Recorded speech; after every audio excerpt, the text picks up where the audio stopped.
Good afternoon, everyone. I welcome you to this SHRM webinar organized in partnership with HR Tech. It's at a very interesting topic of going beyond traditional employee assistance program. And it's a privilege to welcome you all on behalf of SHRM and our partner HR Tech for this event. We have a series of luminary speakers joining us for this webinar.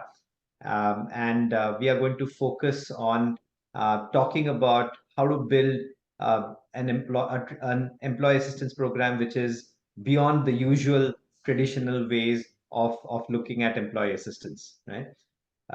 Some general housekeeping rules before we get into the exact details of this topic. The webinar will be recorded and will be available for viewing within a week for participants. I'm sure you would have a lot of questions and answers, and we would expect this to be a highly interactive webinar. If your question is for a specific panelist, please mention the name, and we'll make sure that we will cover this in the webinar to the extent possible. However, if you are unable to do so because of paucity of time, we will ensure that we have the responses sent across immediately after. Your video and microphone will be disabled because we are expecting quite a number of participants to join in. Um, Avoid taking any screenshots of the presentations which might be coming up. Do drop in a request towards the end, for any inputs on the material to be used. We shall be happy to share some of that once the speakers agree to the same, right? Um, a little background, right? So traditionally, employee assistance programs have been really the go-to solution for supporting employee well-being. However, our experience even at SHRM has been that from a standpoint of a lack of measurement tools, stigma about mental health issues, they're essentially reducing the efficacy and take-up rates, right? So there are the usage patterns of EAPs are usually very low, right? Businesses, however, do not need to deal with this as being the new normal. They can develop a holistic employee well-being strategy, which is really focused on enabling employees to perform at their peak, right? Utilize most of their brain capital objectively and ensure the talent is engaged. And that is something which keeps the business thriving. Investing in employee brain health, is not only would benefit individual employees, but also obviously positively impacts organizational bottom lines in the knowledge economy that we are in.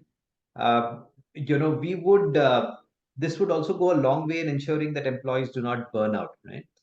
And today in this webinar, we're going to explore different ways in which organizations can actually enable employees to perform at their peak brain health. We've got a list of luminary speakers. First and foremost is Chandra. Chandra brings in more than 34 years of experience in the field of information technology. He was formerly the executive vice president of Cognizant in India. He joined Cognizant as a member of the founding team and is widely recognized as a significant contributor to growing the company to 250,000 employees and over $16 billion in revenue. He's the former president of NASSCOM and is now a part of the chairman's council at NASSCOM. He's an independent director on the board of PNB Housing Finance, LTI Mindtree, NSEIT, and Augers Network. So welcome, Chandra, and we'll hear from Chandra very soon. Nathan, to those of us in the HR fraternity, Nathan needs no introduction, but still, Nathan has about 30 years of experience in HR management across diverse industries such as manufacturing, hospitality, IT, telecom, and professional services. He's currently a partner with Deloitte India, serves on the executive leadership team of the firm, and is a member of Deloitte's Global Talent Council. He's a respected voice in the HR profession. Nathan was conferred the Distinguished Alumnus Award by XLRI by his alma mater. He is acknowledged as being the top 25 thought leaders in the digital space by SAP as well. Nav Vij is the Chief Digital Neuroscientist at Neuroizer, our partners for this webinar. Nav is trained in neuroscience from the University of Melbourne. He's a creative leader responsible for envisioning Neuroiser's products. He has 12 plus years of experience working with healthcare charities and not-for-profit organizations, driving innovative changes and delivering holistic outreach programs. He has a personal vision to provide better lives to everyone through improving their brain health performance. And really looking forward to hearing from all our luminary speakers. And here's the agenda. So we have 60 minutes with us, and after my initial setting the context, I'd invite Chandra to take over and talk about the limitations of traditional EAP program. Then Nathan would talk about holistic well-being programs, the constituents, best practices, and government initiatives towards it. And Nav will take on to talk about a hands-on workshop on tapping brain capital. This is something that I'm really looking forward to. And towards the end of it, of course, for the last 15 odd minutes, we will have Q&As and closing remarks by the whole group, right? With that, I would now like to pause and invite our first speaker, which is Chandra. Chandra, over to you for your thoughts about Employee Assistance Program. Thank you, Nishit. I hope I am audible and video is also okay. And very good afternoon to all the participants. I'm really excited to be part of this panel discussion, and also very glad to be talking about a topic that's very hot in the industry. When I talk to a number of people, not just from HR community, even the business folks, this is one area I often keep hearing. I've been in the industry for about 35 plus years, and this is not something that was very common when I was at the peak of my career. But of late, the holistic approach to wellness is becoming very critical. It's not just about the technical skills or the business skills that you bring to the table, but you need to have the mental faculty also in place to be very effective on the job. So I'm really happy that you have taken this topic that's very, very appropriate in today's context. Can you move to the next slide, please? Yeah. Just to give you an anecdote, this morning I was playing golf with one of my golf buddies, actually, and he had brought his daughter also along. And she had done post-graduation in law degree, and I was asking her what she was doing. And she said, she's in between jobs. And she was very open to admit that, she does have some mental health issues, and she has been going through, various counseling sessions, and she's also on medication. But she said that she was getting better and hoped to get on to the next job very soon. I was very surprised, such a young professional, they go through these type of stress, in the early part of their career. And so it's not very uncommon, it's just a matter of coincidence that I had that conversation with that girl this morning. So, when I started the career, we used to really look at hiring people from engineering colleges, and subsequently the STEM education, as they call it, science, technology, engineering, and mathematics, that became the sort of the key attributes or the key skills that one was expecting, people to have to join an IT industry. And subsequently, when things started moving online, the online interactive experience of using systems became very important. So it's not STEM that was enough. People talked about humanities and arts type of skills, also very important to make these applications more user-friendly, user experience. All those things started weighing very heavily in terms of the skills and competencies that the professionals need to have, or the team needs to have, to be very effective in whatever they are doing. So the STEM became STEAM, right? But now it has gone one level, one step further. Now, as I was mentioning, as in this competitive world, there are a multitude of reasons people feel very stressed, both at the official level as well as their own personal pressures, their own personalities. So there are many, many factors that affects individuals' mental health and mental well-being. If that factor is not there, they're not going to be very effective on the job. And if they're not effective on the job, the projects or the work that they're going to be doing is going to be substandard, and it's going to have a ripple effect across the organization. I think it's very important that we, identify this as a very important requirement for any organization to keep the employees and address their mental well-being. That's why this holistic employee wellness is very, very critical for organization success. In the early part of my career, when I was at Cognizant, we used to grow. We used to be the industry leader in terms of growth. The growth itself sort of brought some happiness in people. It's not that we didn't have problems, but as a company was growing, people were growing. There was no negative factors. Everybody was very happy.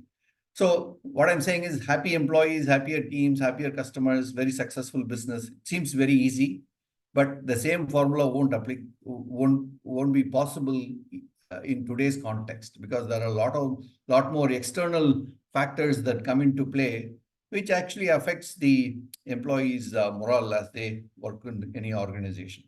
So the earlier we identify this problem, the better it is for us to address that holistically and ensure that employees are well engaged in whatever they are doing, which is going to be very good for the organization and the team. The employee wellness issues, it has, it has serious impact on the employees. It's how to really track it. It'll be very obvious. If there is a higher absenteeism, people are just taking breaks and or as I said, quitting jobs and looking for want to take some time off. You will see that type of a behavior, or very low morale, which again you will notice on the job. And there are a lot of interpersonal issues. Ability, it actually prohibits you to work in a team environment. And generally, the quality of life. When I say quality of life, it goes beyond just the mental health. If you have stress, it actually reflects on your personal health also. I've seen many people going to the doctors, and some of them may need to be hospitalized also to really understand what exactly was it, because it just manifests in different types of symptoms, and it can be easily misread for a serious illness. So quality of life also is impacted because of lack of mental well-being. And how it affects the businesses, again, you will immediately notice that the productivity of the team, when the employees are not happy, stressed, they're not going to deliver well for the organization. And because of their productivity, your costs are going to increase. And as I mentioned, many of this reflect in, sort of health issues in people, and that increases the healthcare cost, right? And reputational. If you're not able to perform well and if your morale is low, it's going to reflect in the quality, and that's going to affect the reputation of the organization, right? So it is actually overreaching implications for the organization, and it's better that every organization gives sufficient importance to this. What is really important is, earlier, whenever we talked about skills or hiring people, it always used to be a HR function, but then subsequently, we used to say, HR needs to be sort of well integrated with the business. So HR is actually a business enabling role, and the business needs to take a lot more ownership for people, upgrading people's skills and making sure that they are ready for the job. It's not just a HR role. And similarly, the well-being also, mental well-being also should not be relegated to back-end HR support. Actually, as I said, HR is mainstream, but they need to be tightly integrated with the business, and the business also needs to take ownership for mental wellness of all the employees. So that's an approach that will really help in ensuring we have the holistic sort of skills that we need in employees. Now, as I mentioned, there are multitude of factors in today's context, right, than what it was probably 25, 30 years ago when I started my career, right?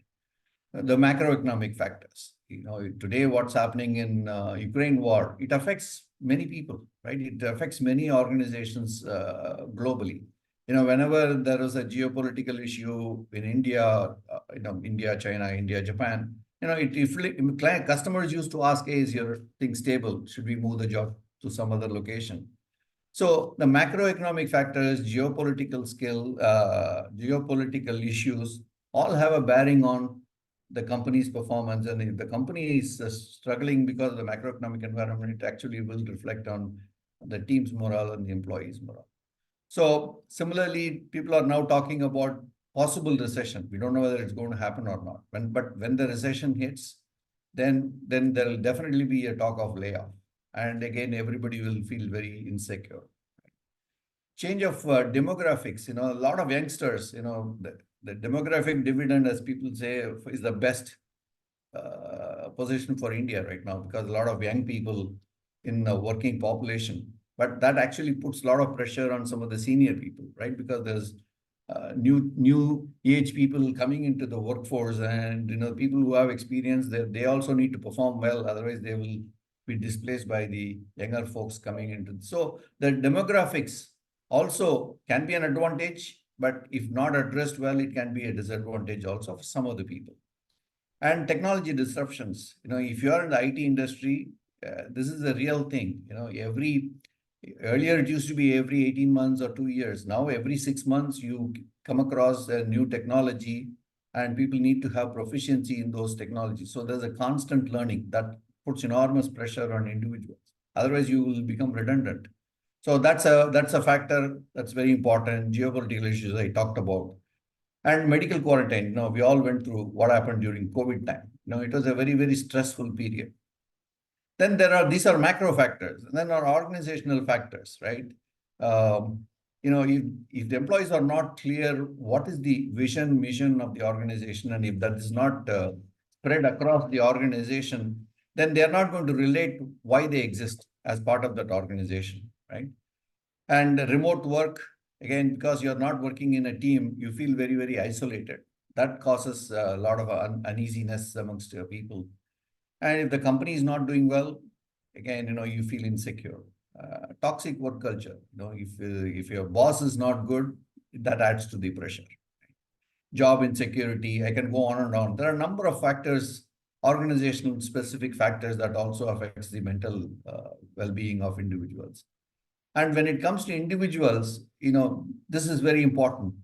A lot of people talk to me and say, hey, he's in IT industry, it's a very, very stressful job. It's not actually. What is it? When does it become stressful? Because we don't have the right skills to perform the job that you are expected to do. So, but on the other hand, if you keep yourself up to date in terms of skills, then the job becomes easier. So there is stress, but at the same time, it can be easily addressed. But some people are not able to cope with that type of stress. They're not able to cope with continuous learning environment. Then there is peer pressure. This is the single most factor that causes stress, right? And because, the family expectations also, in the IT industry is, when you get a job, they're happy. Then after 1 year, hey, when are you going to go on site, right?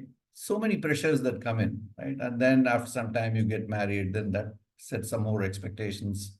So a lot of family expectations also lead to the problem. So can we move to the next slide? And other things are very obvious. So yeah, this is very, very important for us to understand. If you treat stress as it's all the same for all individuals, we may be completely going wrong. There are different levels of stress. There are different reasons for people to feel stressed based on where you are in your career, where you are in your personal life stage also. If you're starting your career from a college to an organization, that campus to corporate life can become very, very stressful, right? Because the expectations are very different and the interactions are very different.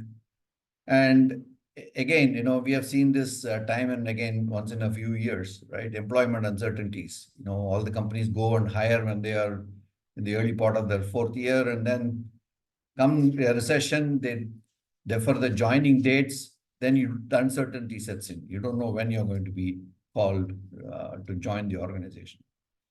And then once you're on the job, again, because of the job pressure, there are a lot of expectations, right? And schedules are tight, and you need to learn new skills. All those things put pressure on individuals. But the most important thing that affects this population is actually uh, the social media pressure, the pressure to have a social media presence, right? I don't know, the time you spend on social media, the recognition and expectations that you have with others, appreciating whatever you're doing, or getting them to know what you're doing, or knowing what others are doing, you want to know as well as others do. So that puts a lot of pressure. So social media pressure is significant. And again, as youngsters, they always overcome it in terms of financials, and that leads to a lot of financial pressure.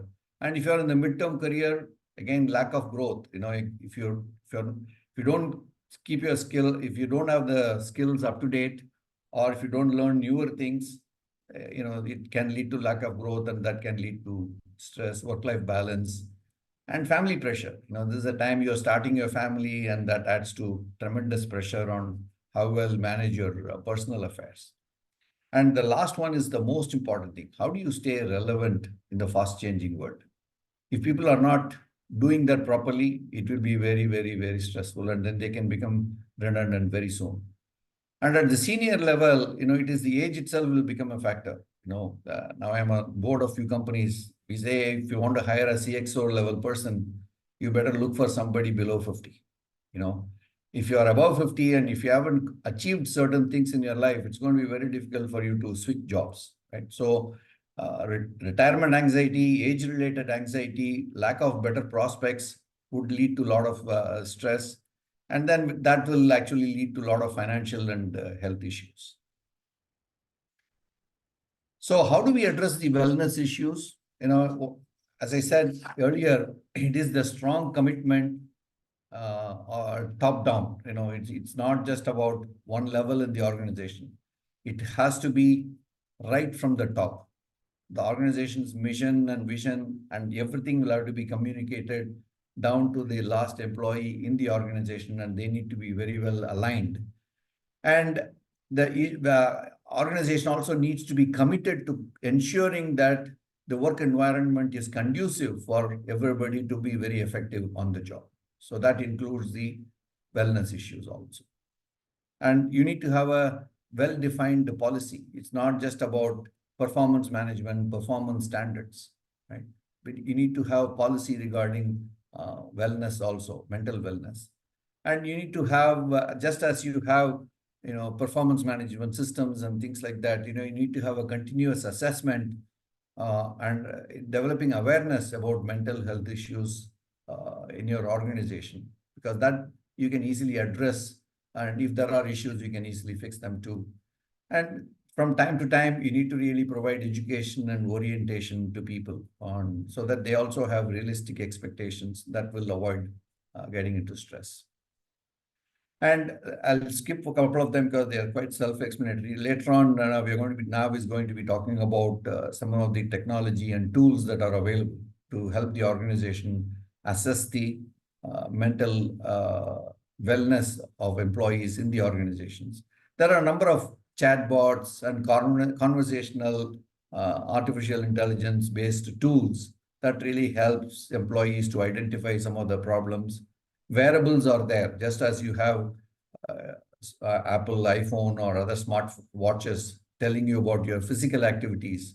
And there are some tools that are coming up which are wearable that will tell you about your emotional stability also. And there are a number of analytical tools that are available in terms of looking at the HR data, if you have an intranet within the organization, you can actually do a lot of analytics out of the intranet and find out what type of communications or what type of chats are happening. That will tell you how happy employees are.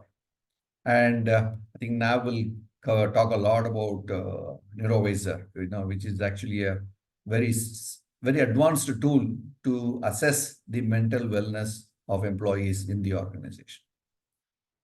So to sum it up, it's not just about technical skills, business skills, but it is also about mental wellness. That's very, very important to employee success, team success, and organization success. Thank you. And with that, I will hand over the session to Nathan of Deloitte. Hello, everybody. Nathan here. And Mr. Chandrasekharan, thank you so much for setting the stage. It's just simply wonderful. The very fact that we are talking about a subject like EAP goes to show how important it is in today's day and age. Let me take you a little bit back in time. I used to work for a British multinational, and this was in the heart of Bihar, India. It was an explosives factory. And one day, one of my friends, he just happened to fall down in his house as he was climbing a ladder to collect something. And suffered a fracture. We took him to the hospital. Something happened. Fast forward. That particular, of course, the next day, the chief safety officer went and met him and, told him that this is going to take some time and all the palliatives, etc. That particular year, although he did very well, there was something that happened. His increment got dinged a bit. And I was the HR officer at that time. And I happened to go and meet the safety officer. And I said, hey, could you please explain this? Because you have weighed in very heavily on the rating of this gentleman. And he made a statement, which is, to me, the very crux of what EAP is about. And he said, you cannot be more safe off work than on work. And freely translated, it just means that you're a happy person at home and you're a happy person in the office. Yeah, you are who you are, whether you are at home or whether you're in the office. Your disposition, therefore, is important. And with that, what I'm going to do is I'm going to take you through a little bit of what are the constituents, what really happens, best practices, framework, etc. I will never forget my great safety officer at that point in time, and he goes by the name of Nishit. And thank you so much, because I learned so much in just being a very careful person, whether you're off work or at work. With this, the very first slide, Sriram, can we just move? So all of us know this. Physical is important because that plays easily into the emotional part, has a great bearing on the careers again into financial. And then, of course, there is social. There is another element, but I'm not going to spend a lot of time out there because part of that is about social and emotional, which is spiritual, but I'm going to just keep this out. Holistic wellness, if we have these pentaphor, and what we see at the core of all of that is what part of you is going to make a huge impact on any other part. By the way, all of these are interlinked. So as an organization, we have to be focusing on every single element. Earlier, it used to be just the career of a person. Today, we actually train people on being financially well fit, which means we run programs, we help people on the social front. Physical is something, and there are several ways that people are now doing it. So that's on the physical, emotional, and of course, the career part is very well understood. So let me take you on to the very next slide, Sriram. So if you look at a poor physical will lead to a very poor emotional, well known. So, and with this, if you move to the next slide, you'll again see how between the social and the emotional, there is a certain connect. And if there is a state of, let's say, not feeling well socially, emotionally, then all of this has a bearing on that individual. So therefore, does an organization, forget an organization, just a team, as a collective, do few individuals spend more time looking at the positive emotional well-being? A very, very simple thing is when somebody is walking by, do you nod? Do you smile? Do you shake hands? Small gestures, but they mean a lot. Do you include people in meetings, even making a mention of the name? Those have a big impact on them. The next slide, Sriram, talks about how you're looking at the financial well-being. Teaching is almost like all of us have jumped from growing up from a teenager into a university and then working for a couple of years, then growing and so on. But I don't think we really learned. I would say this very proudly. My father taught me how to spend, and he was a big spender.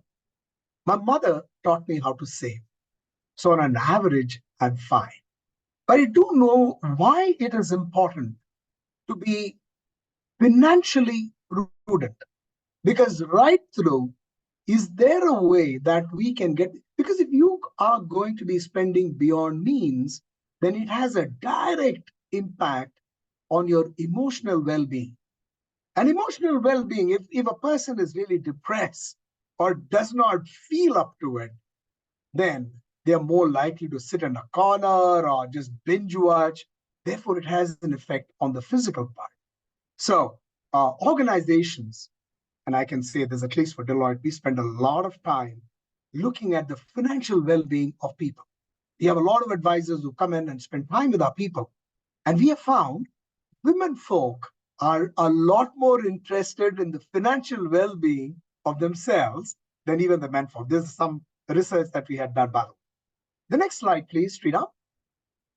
So if you're looking at the traditional EAP, this was on demand, which means there is a number, you call that number, somebody would give you some advice that you needed at some point in time.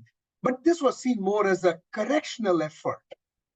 And so they said, let's move that needle. We even had in-house people sitting in organizations. Then the needle changed. They moved forward and looked at how can you look at preventive care and a holistic well-being, which takes me back to this whole notion of being safe, being happy. Whether you're at work or whether you're off work, you're still that same person. So the contemporary EAP is really looking at a holistic way of how a person can bring their whole selves to work and feel comfortable, because you're really looking at all the 5 forks that you have of a hand that is called the self. The next slide gives a little bit about, Shira, what are the various things companies are doing. Besides a whole host of vaccination that started during the COVID, there are nutritional, educational stuff that comes in.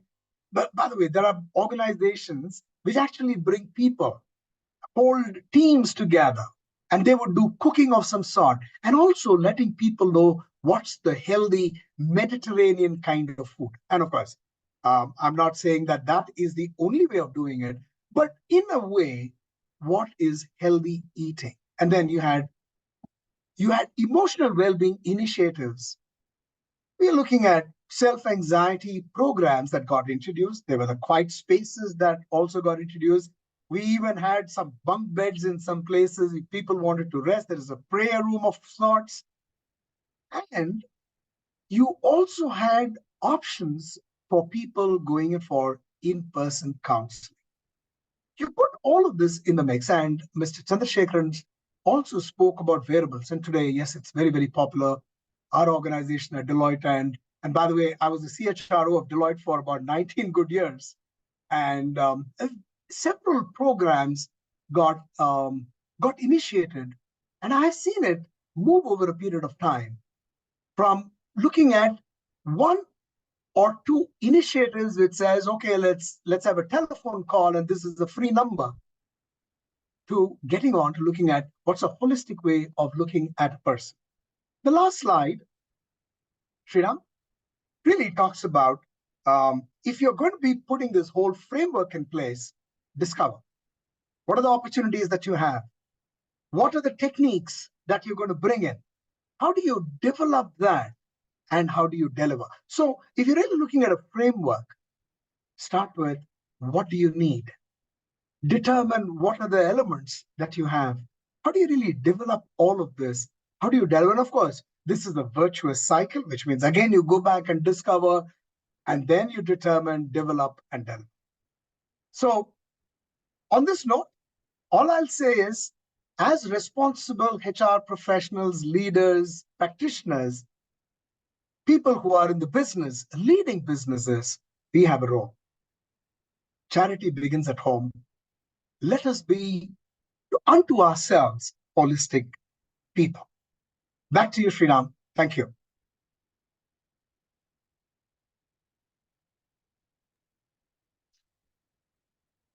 Thanks, Nav. Over to you. Thank you, Nathan, for walking us through this connection so beautifully and giving us a good picture of holistic wellness. So over to you, Nav.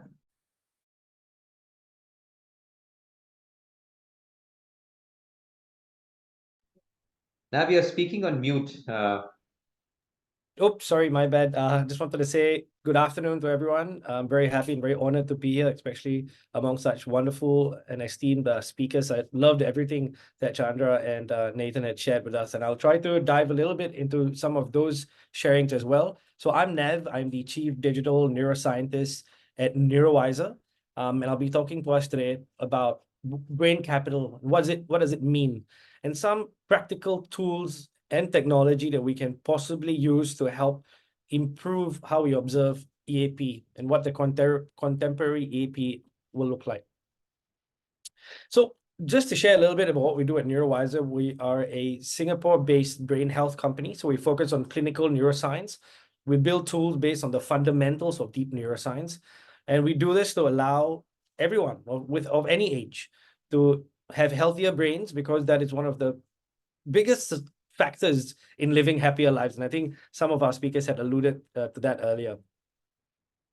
We work a lot with corporations and different organizations, and we look at organizational potential, but we look at it from the point of view of neuroscience. We are scientists, so we're obsessed with measurement, and you'll hear me talk a lot about why we think that measurement is the key or the secret to unlocking amazing and next level EAP systems. We build solutions for employee health and wellness, but also with training and hiring and even resource planning. And we think that the way to do that is through strong neuroscience fundamentals. So when we talk about the brain, and I'm going to talk about the brain a lot, it's important to dispel some myths.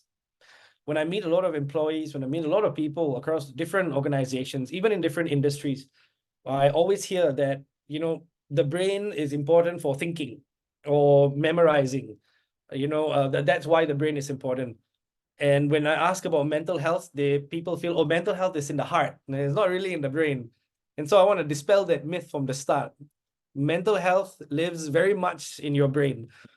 Healthy brain or healthy brain health, or employees with healthy brains, means that you most likely have employees with much better resilience, which means that they are able to buffer against the natural difficulties that come with life. So the brain consists of three very important components. Is your cognition, which I think a lot of us know, a lot of people are familiar with that. Your physiological state, so your brain is also the prime mover for how healthy the rest of your body is, how healthy your organs are, how well you're managing your body health comes also from the brain. And at the central part of our conversation, also your mental state, your feelings, how easily you get angered, how happy you may feel, how upset you may feel. Even your personality is driven primarily from this amazing organ that sits in your head. It's your brain drives that entire factor.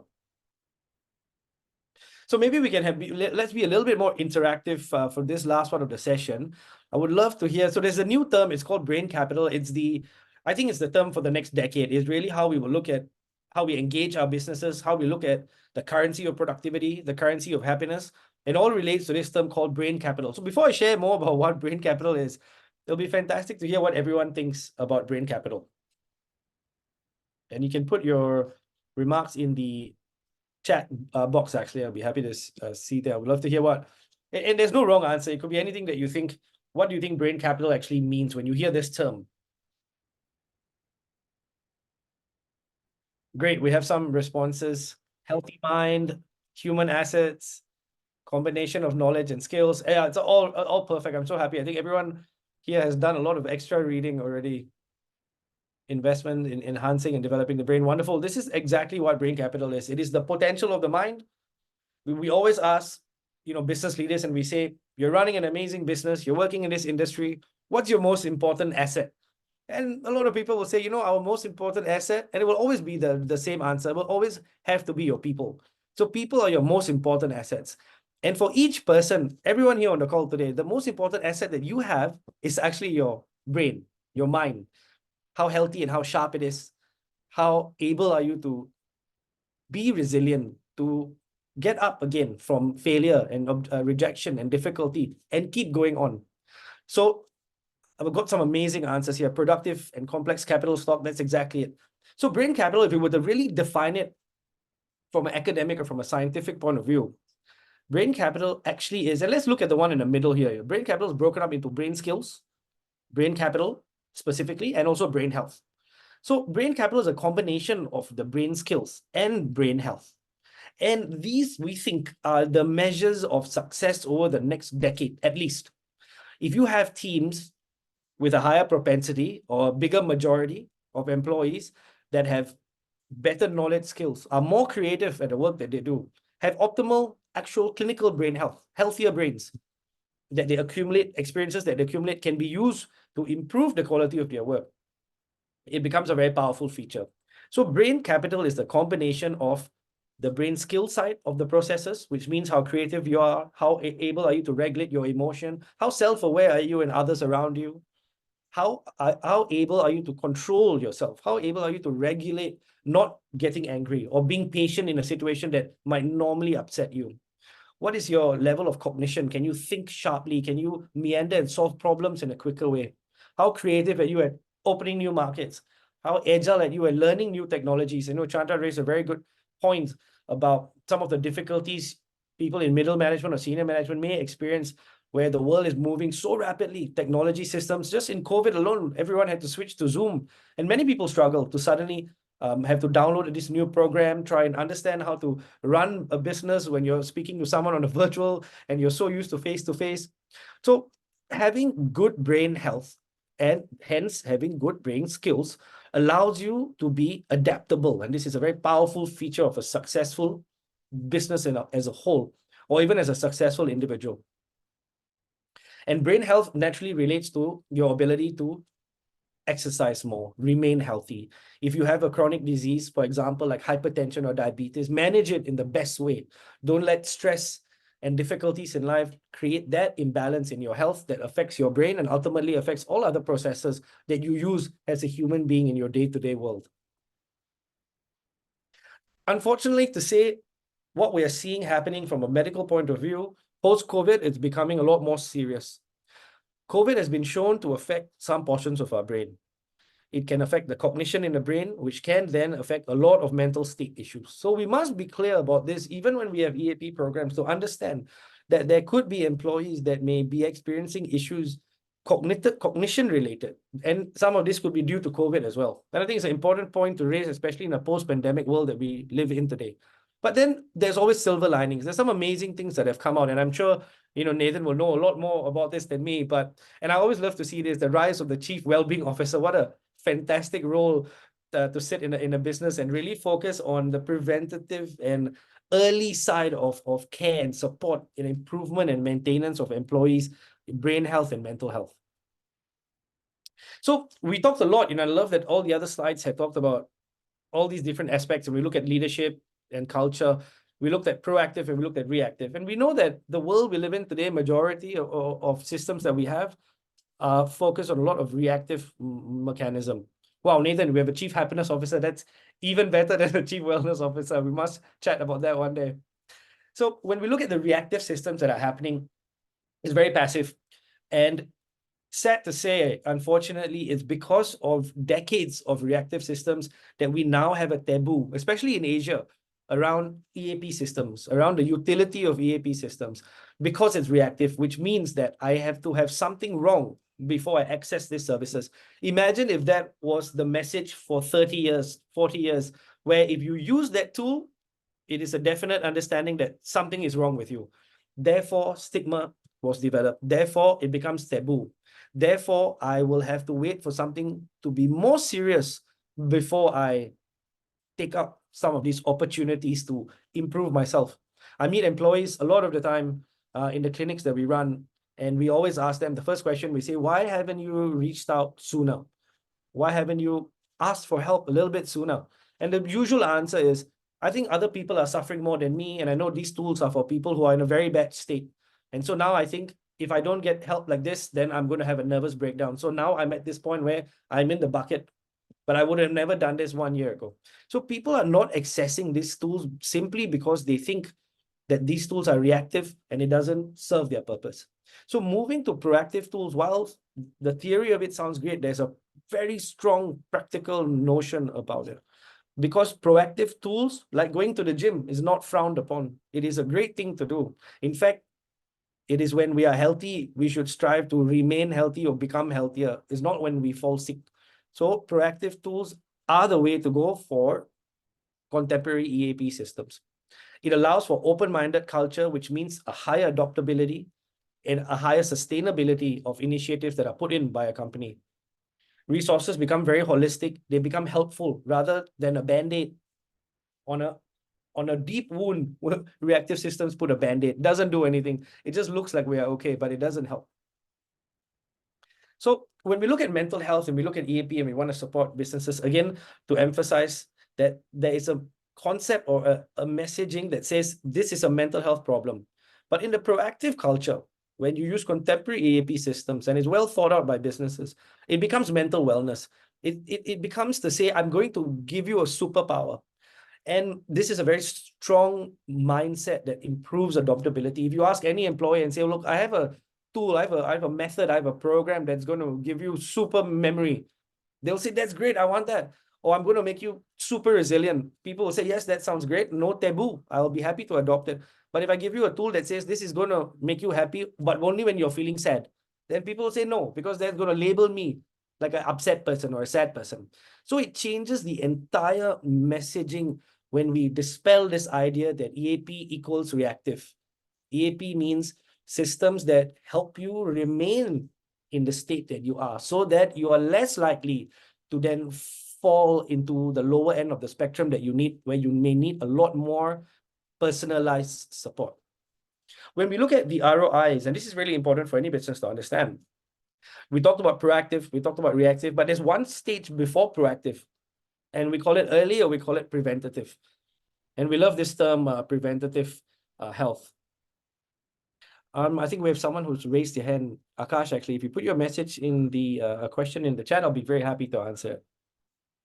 And let's please make this interactive. Anyone else who has any question, put it in the chat. I'll be happy to directly answer those questions. So going back to the ROI, the most effective stage is in the preventative, one step above proactive.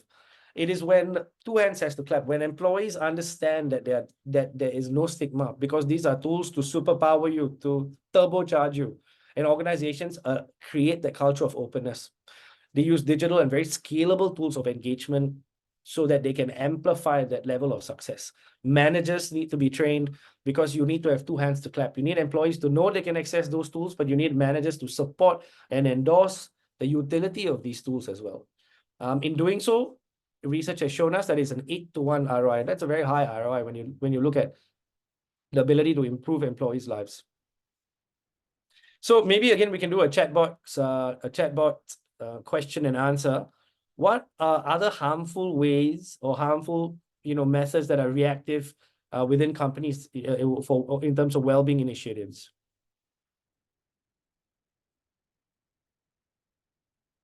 Akash, once on the previous slide, let me share that.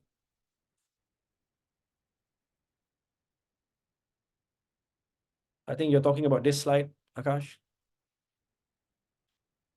Waste of money, and or might be too late. Like, so yes, compulsion to conform. So a lot of the reactive systems do that. Absolutely, they force us to conform, and it does not.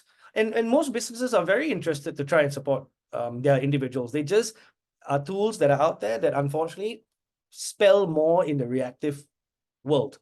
And therefore, you're right, stigma is created, but it's not too late. It's never too late, because one the best thing about the brain that we know is that the brain is malleable. It is plastic, which means it can change and it can learn.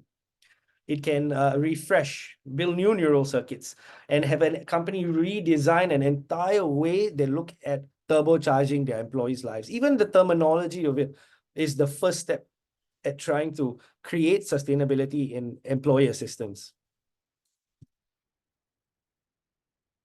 Someone had just shared bottling up of stress and other related ailments and employees blow up. That's absolutely right. That's exactly what happens most of the time.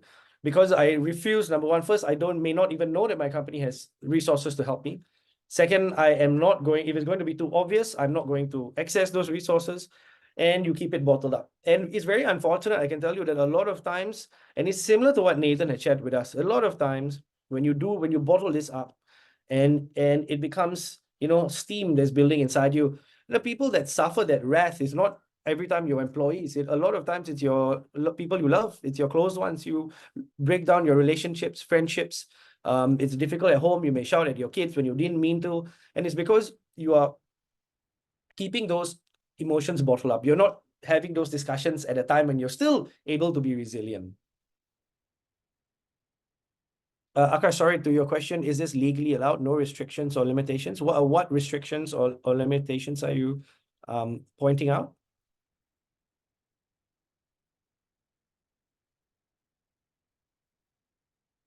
Okay, we'll let Akash update his question and we can go back to that.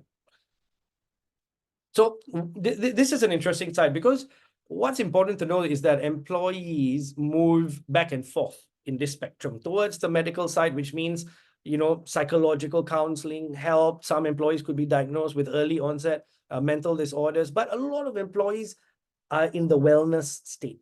So if we look at a study done by McKinsey, and it shows that 75% of employees, around 75 in 100, say that we just require some support to foster mental wellness. This is not reactive mental health. They want information. And like Nathan said, they want ideas on better diets, for example. They want to have better exercise ideas for their age or for their, you know, physical capabilities. They want to understand how I can improve my memory, how I can do mental maths better, for example. So these are all mental wellness concepts. And there's 75 in 100 people that are saying this is what we need. 24 in 100 say we need some sort of support, diving a bit more from the mental wellness into mental support. If we have counseling, if it's anonymized, if it's virtual, those are some things I can use. I may be able to have those conversations in a private way. I'm still not at a stage that I'm very bad, but if these tools are easily accessible, I will access them. And only 1 in 100 employees say, I have an acute need. I'm on the verge of a nervous breakdown. I cannot sleep. I may have severe insomnia. I'm feeling now physically ill. My health is getting worse. I'm thinking of leaving my job. That is only 1 in 100. But the most important thing to know is that these employees can shift from the 75 to the 24 to the 1. And it's the tools and the systems that we have in place that keep more people in the mental wellness situation. But we must always have tools that are prepared to support people as they fluctuate, as life fluctuates. So this is a new age of what we think brain capital growth is. It's holistic, like we talked about across our other speakers as well this afternoon. It's proactive, and in capital letters, it has to be preventative. We don't want to wait for a problem to happen. We want to do everything we can to prevent it. That's where we should hedge our dollars on. And you'll see right in the middle, we want objective tests. And there's an important point to this. And again, this is from a very scientific point of view. Objective tests, because most of the tools today that help measure how our employees are doing are subjective. So it is asking people, even though it's anonymous, asking people, tell me how you feel, 1 on 10. Tell me if you slept well the last 1 month.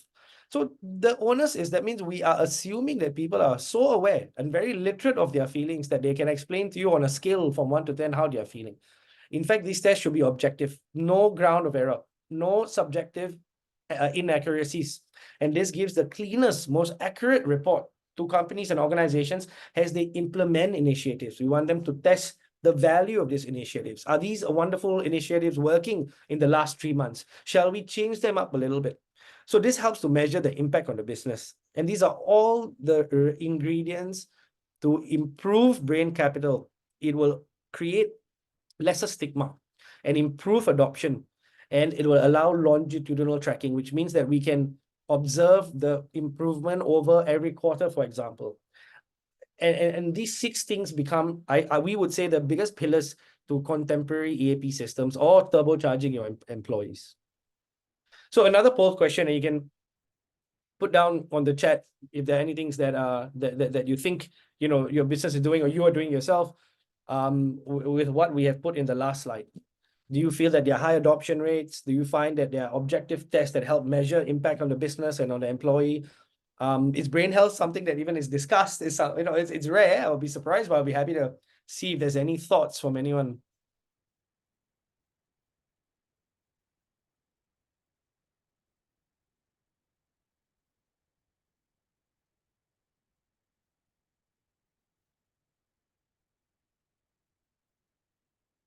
Okay, we haven't had many responses on this. Striving towards one and for wow, fantastic. That's really good to hear. So let me go to the next and then share a little bit about why the buy-in is the most important. So we want to make sure that we're not forcing tools like this for employees to use. Again, that creates stigma. Not mandatory, and it's not mental health. It is mental wellness. It is turbocharging. It is not a band-aid, and it's definitely not a crutch. This allows for personal growth, and more importantly, it creates culture change, because culture change is sustainable. So at NeuroWiser, we have produced systems, again, all built on neuroscience. And I'll share a really short video, and maybe we don't have so much time left, but I'll talk you through a little bit of what the tool looks like and how we support organizations with it. A happy and resilient workforce is a high-performing and productive workforce and can directly impact your company's bottom line. So grow your organizational brain capital to boost your business performance. Here is how NeuroWiser can help. We have the Brain Capital solution for organizations, Attain Corporate, a 4-tier program that is easy to implement. The 4 tiers are insights, education and awareness, leadership and development, therapy and support. First, insights. NeuroWiser's Attain assessment employs gamification of deep neuroscience tests to deliver objective, holistic, and proactive insights to employees and organizations. They can be used to keep employees engaged, a pulse check on the organization, and help to create effective development plans for individuals. So this brings me to... The assessment consists of short digital So this brings me to my next slide. Let me just share. The product is called Attain Corporate. This is what we use to support, and it contains 4 pillars or 4 areas. And we think all 4 are very important for brain capital, or especially the new age of EAP. So awareness and education, training, and the most important would be measurements and insights. I think I emphasized this a little bit earlier, where it is important before any initiative is created, especially for EAP systems, that there are tools that allow us to measure in an objective way, or in a most effective way, so that we can use these tools as point checks throughout the year or across different quarters to see if the systems and the tools and the therapy and the support and the activities make sense, or if they're allowing for functional change and improvement in the employees. So it's run through a mobile app, and if anyone is interested to find out a bit more, please do reach out to me. I think all our information will be shared. I'm happy to explain or run some extra demos for everyone here. I think the most important part of the tool, which I will share, is the assessment that we built. Again, this is built on neuroscience fundamentals. It is around 15 to 20 minutes, and it gives a really cool report to employees so that they can discover a little bit more about themselves. And it looks at cognition, which is really important, of the way you think, your mental state, your self-governance, how good is your grit, how good is your resilience, and last of all, emotional intelligence, which is how well are you at working in teams, working with others, etc.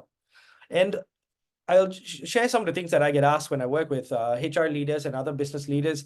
And they have amazing opportunities. They have amazing benefits that they have in organizations. For example, someone will say, Nav, I have mindfulness classes. Every 2 months, we have mindfulness for the business. We have gym, we have nutrition training.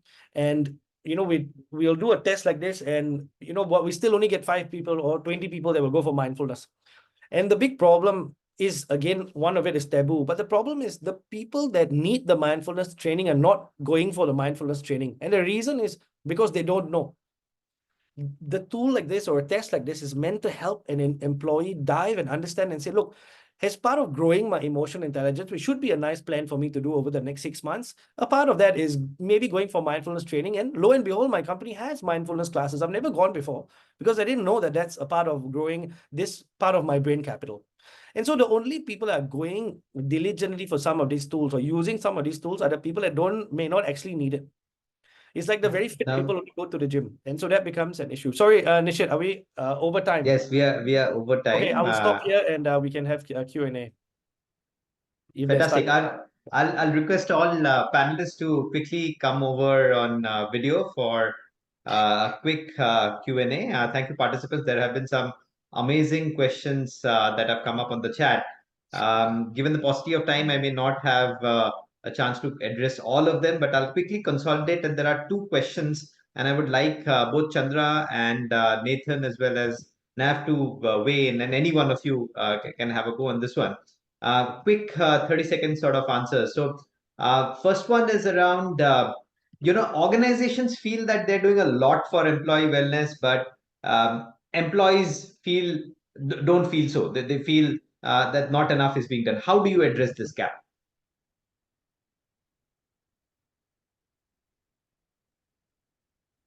Maybe I can go. Happy to go. Sorry, Chandra, you were saying something. You were on mute there. Go ahead. My opinion is I don't think it can be a parallel track where you measure, specifically as an initiative. It has to be part and parcel of you run your business, right? Just as you have performance standards and it becomes part of the organizational, sort of the psyche and people know. I think wellness also, the type of, you need to know the pulse of the organization. You need to know the pulse of the employees. So it has to be a constant assessment. I like the NeuroVisor tool, where it's all gamification, people participate. Then you get to know the pulse of the organization, right? It's not what the company is doing for you and whether you feel the company is doing for you. That's not what it is, actually. It has to be part and parcel of the way you carry on with your function or with your business. And by having these tools, as part of your organizational systems, you get to know what's happening and then you do some things continuously. Great. Thank you. I have one more question, and I think that's probably all that we'll have time for today is, how do we as HR get CEOs to invest more, in employee assistance program or in holistic wellness programs?